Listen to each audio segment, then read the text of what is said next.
Daf Yomi, Tractate Menachot, page 38, starting at the bottom of 37b. For context, the Gemara raises a difficulty, but didn't the master say, "Great is human dignity as it overrides a prohibition in the Torah"?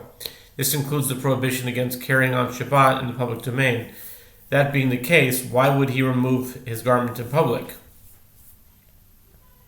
And the Gemara answers, Rav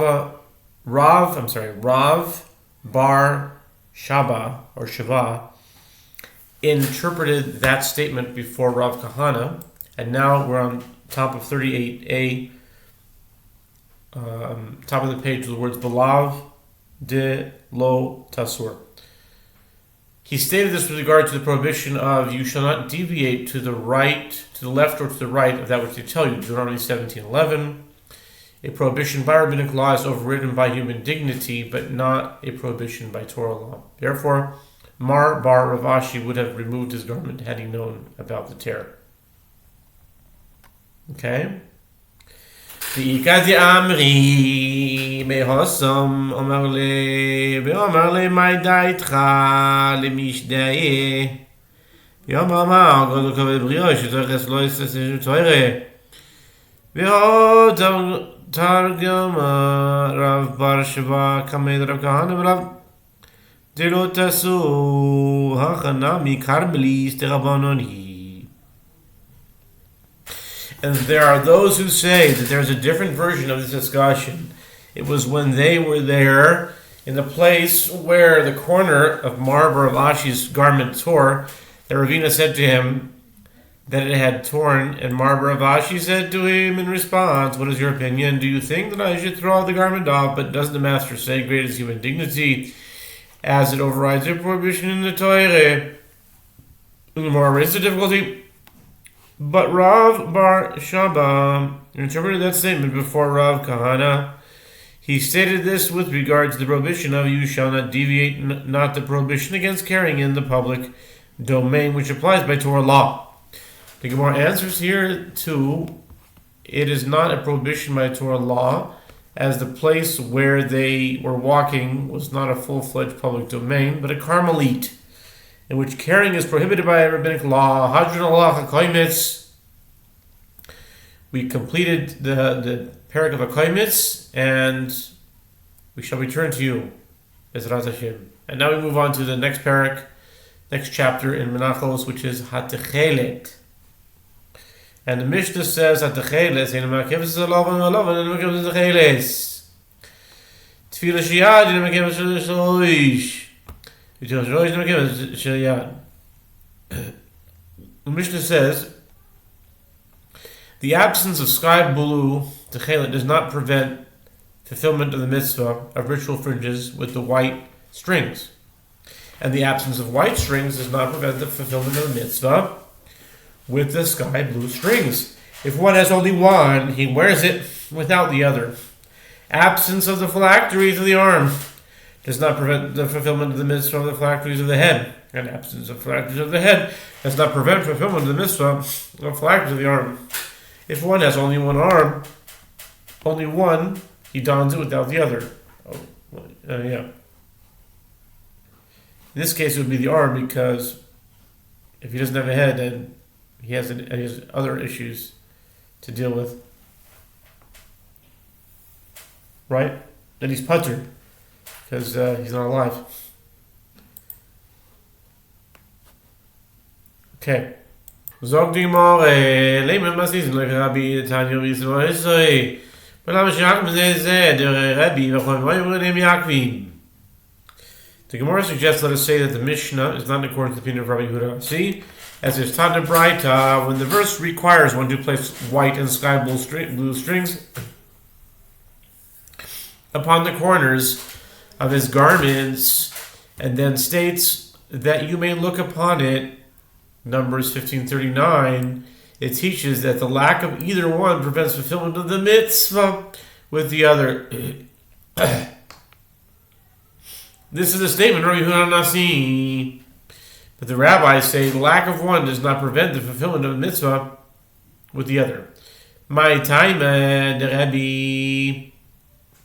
Dichsiv hakanov, min kanov, dichsiv psil tcheles.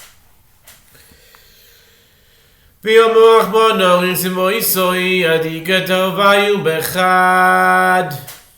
The Gemara inquires, what is the reason Rabbi Yehuda Anasi, meaning how does he derive his ruling from this verse? The Gemara explains as it is written, and they shall put on the fringe of the corner a sky blue thread. Numbers 15:38. The fringe of the corner is a reference to strings that are of the same type as the corner of the garment. Since garments are usually white, this phrase is referring to white strings. And it is written in this same verse, a sky blue thread.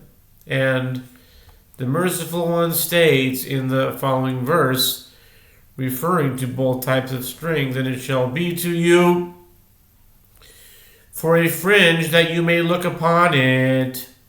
Numbers 15:39 in the singular.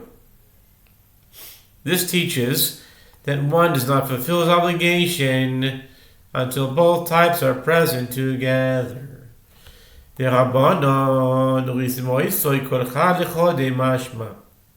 Gemara asks, and how do the rabbis who hold that one can fulfill the obligation without the other understand this verse? The Gemara answers, they hold that the phrase that you may look upon it indicates that one mitzvah and one fulfills a mitzvah with each one individually. Lema teloi kerebi. Amar Rav Yehuda Moab afilu temam Rabbi lo yitzcha el kadem. The Gemara concludes its initial suggestion. Shall we say that the Mishnah, which states that one can fulfill the mitzvah with either white or sky blue strings, even in the absence of the other, is not in accordance with the opinion of Rabbi Yehuda Nasi?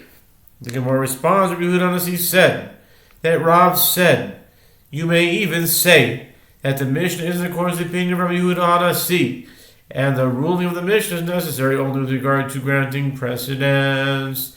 The white strings should precede the blue strings, but if the order is reversed, one still fulfills the mitzvah. The Tanya mitzvah hagdim lovon l'tcheles. Im higdim t'cheles lovon yotzo. Eshechisa mitzvah my chisa mitzvah.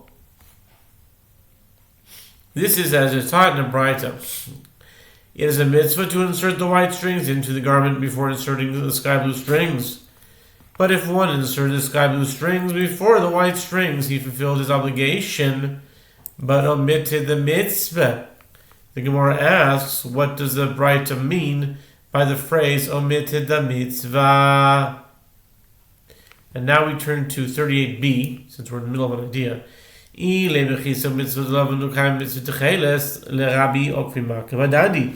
say that the individual omitted the mitzvah of white strings and fulfilled only the mitzvah of sky blue strings, how is this possible? According to the opinion of Rabbi Yehuda Nasi, the absence of either one prevents fulfillment of the mitzvah with the other, and therefore, in this case, one would not fulfill any mitzvah at all.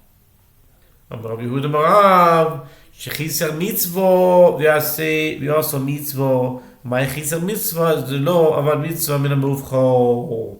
The Gemara answers that Rabbi Yehuda said that Rav said it means that he omitted a mitzvah but nevertheless performed a mitzvah. And what does it mean that he omitted a mitzvah? It means that he did not perform the mitzvah in the optimal manner because he did not insert the white strings first. But he did fulfill the mitzvah of ritual fringes.